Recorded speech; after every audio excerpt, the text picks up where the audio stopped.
নমস্কার বন্ধুরা, মিতার কিচেনে আপনাদের সকলকে স্বাগত জানাই।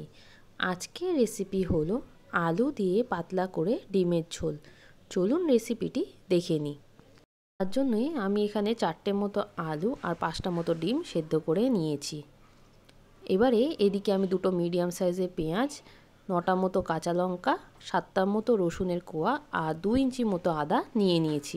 এবার আমি ওই আদা, রসুন, পেঁয়াজ আর কাঁচা লঙ্কার একটি পেস্ট তৈরি করে নেব। এবারে এদিকে আমি কড়াইয়ের মধ্যে দিয়ে দিলাম পরিমাণ মতো সর্ষের তেল। তেলটি গরম হয়ে গেছে। এবার আমি দিয়ে দেবো এর মধ্যে সামান্য পরিমাণে হলুদ গুঁড়ো। এবারে একটু এভাবে নেড়ে নিয়েই আমি ডিমগুলোকে কড়াইয়ের মধ্যে দিয়ে দেব। এবারে একটু নাড়াচাড়া করে আমি ডিমগুলোকে ভেজে নেব।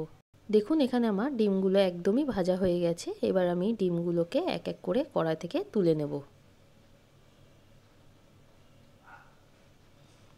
এবারে যে তেলের মধ্যে আমি ডিমগুলো ভেজেছিলাম তার মধ্যে এই আলুগুলোকে ভেজে নেব।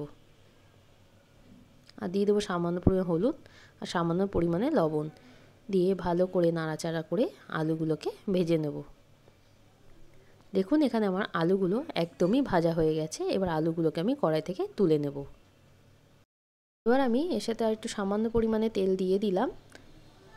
এবার তেলটিকে গরম হতে দেওয়ার পর আমি দিয়ে দেবো 1/2 চামচের থেকে কম পরিমাণে গোটা জিরে আর একটা তেজপাতা। দেওয়ার পর একটু এভাবে নেড়ে চেড়ে নিয়েই আমি ওই আদা, রসুন, পেঁয়াজের যে পেস্টটি তৈরি করেছিলাম সেটাই দিয়ে দিলাম। দিয়ে বেশ কিছুক্ষণ এইভাবে নাড়াচাড়া করেই আমি এর মধ্যে দিয়ে দেবো সামান্য পরিমাণে জল দিয়ে এবারে ভালো করে প্রায় 1 মিনিট মতো এভাবে নাড়াচাড়া করে নেব। এবারে আমি দিয়ে দেবো এর মধ্যে 1 চামচ মতো গোটা জিরে আর দিয়ে দেবো 1 চামচ মতো ধনের গুঁড়ো, দিয়ে দেবো 1 চামচ মতো হলুদ গুঁড়ো আর দিয়ে দেবো 1 চামচ মতো লাল লঙ্কার গুঁড়ো। যেহেতু আমি এখানে কাঁচা লঙ্কাটা বেশি পরিমাণে ব্যবহার করেছি তাই এখানে 1 চামচ লাল লঙ্কা গুঁড়ো ব্যবহার করলাম। আপনারা আপনাদের ঝাল আন্দাজেই লঙ্কা গুঁড়ো ব্যবহার করবেন। এবারে গ্যাসের আঁচ হাই ফ্লেমে রেখে আমি প্রায় 5 মিনিট মতো এইভাবে নাড়াচাড়া করে মশলাটিকে কষিয়ে নেব। এবারে আমি একটি অর্ধেক পরিমাণে টমেটো কেটে রেখেছিলাম সেটাই দিয়ে দিলাম।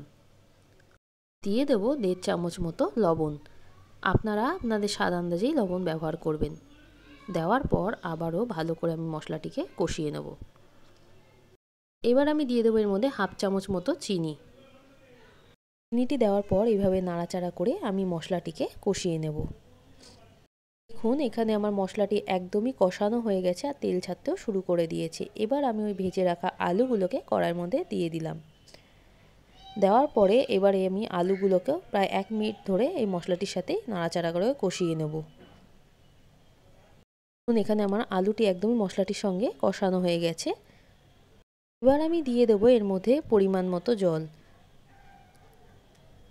জলটি দেওয়ার পর একটু এভাবে নেড়ে নিয়েই আমি গ্যাসের আঁচ মিডিয়াম ফ্লেমে রেখে দিয়ে ঝোলটিকে ফুটতে দেব। দেখুন এখানে ঝোলটি একদমই ফুটতে শুরু করে দিয়েছে। এবার আমি ওই ভেজে রাখা ডিমগুলোকে এক এক করে কড়াইয়ের মধ্যে দিয়ে দেব। এবারে আমি গ্যাসের আঁচ মিডিয়াম ফ্লেমে রেখে দিয়ে 2 থেকে 3 মিনিটের জন্য ঢাকনা চাপা দিয়ে রান্না করে নেব। যেহেতু এখানে আলুটা আমি সেদ্ধ করে নিয়েছিলাম তাই খুব বেশিক্ষণের জন্য ঢাকনা চাপা দিয়ে রান্না করার প্রয়োজন হবে না। এবার আমি ঢাকনাটা সরিয়ে নিলাম। ডিমের ঝোলটি একদমই তৈরি হয়ে গেছে। এবারে আমি গ্যাসের আঁচ বন্ধ করে ডিমের ঝোলটিকে নামিয়ে নেব। এবারে একটি পাত্রের মধ্যে আমি ডিমের ঝোলটিকে নামিয়ে নিলাম। আপনারা চাইলে বাড়িতে এইভাবে পাতলা করে আলু দিয়ে ডিমের ঝোল বানিয়ে নিতে পারেন। আশা করি আপনাদের খুবই ভালো লাগবে। ভিডিওটি দেখার জন্য ধন্যবাদ। আর পারলে একটু লাইক আর সাবস্ক্রাইব করে দিয়ে যাবেন।